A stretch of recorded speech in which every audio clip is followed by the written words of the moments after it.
पौराणिक कथा के अनुसार प्राचीन काल में भोगीपुर नामक एक नगर था, जहां राजा पुंडरीक राज्य करते थे।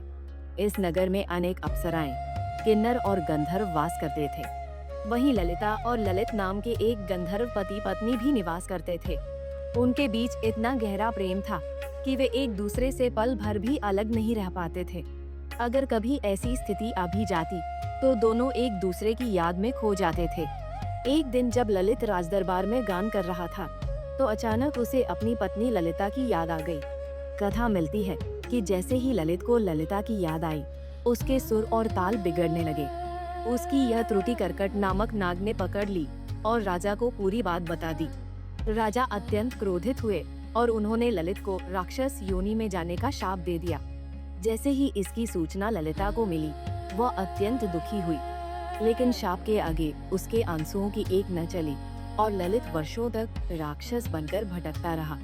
अंत में परेशान होकर ललिता अपनी यह तकलीफ लेकर ऋषि श्रृंगी के पास पहुंची। ललिता का दुख सुनकर श्रृंगी ऋषि ने उसे चैत्र शुक्ल एकादशी यानी कामदा एकादशी व्रत करने को कहा।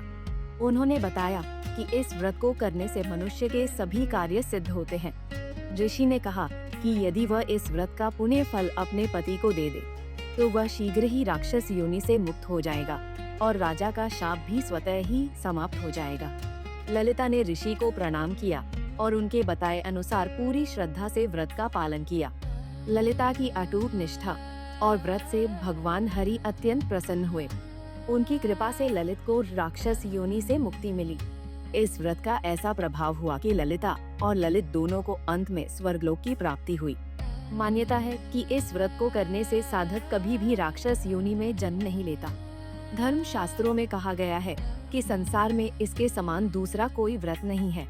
इसकी कथा पढ़ने या सुनने मात्र से जीव का कल्याण हो जाता है। तो दोस्तों, अगर आप भी इस व्रत को कर लेते हैं तो भगवान विष्णु आपकी हर मनोकामना पूरी करते हैं। पौराणिक कथा के अनुसार प्राचीन काल में भोगीपुर नामक एक नगर था, जहां राजा पुंडरीक राज्य करते थे।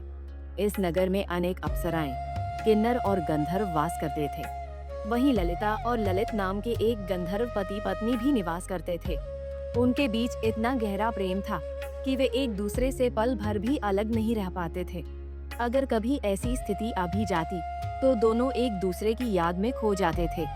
एक दिन जब ललित राजदरबार में गान कर रहा था तो अचानक उसे अपनी पत्नी ललिता की याद आ गई। कथा मिलती है कि जैसे ही ललित को ललिता की याद आई, उसके सुर और ताल बिगड़ने लगे। उसकी यह त्रुटि कर्कट नामक नाग ने पकड़ ली और राजा को पूरी बात बता दी। राजा अत्यंत क्रोधित हुए और उन्होंने ललित को राक्षस योनि में जाने का शाप दे दिया। जैसे ही इसकी सूचना ललिता को मिली, वह अत्यंत दुखी हुई, लेकिन शाप के आगे उसके आंसुओं की एक न चली और ललित वर्षों तक राक्षस बनकर भटकता रहा। अंत में परेशान होकर ललिता अपनी यह तकलीफ लेकर ऋषि श्रृंगी के पास पहुंची।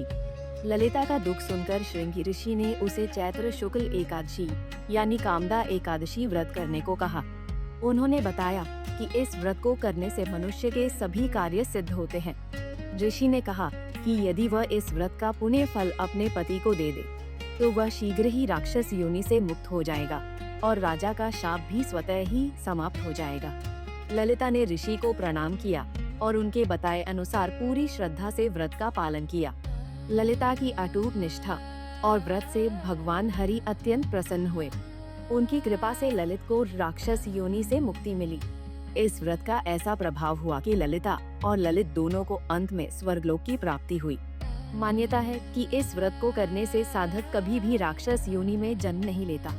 धर्म शास्त्रों में कहा गया है कि संसार में इसके समान दूसरा कोई व्रत नहीं है। इसकी कथा पढ़ने या सुनने मात्र से जीव का कल्याण हो जाता है। तो दोस्तों, अगर आप भी इस व्रत को कर लेते हैं तो भगवान विष्णु आपकी हर मनोकामना पूरी करते हैं।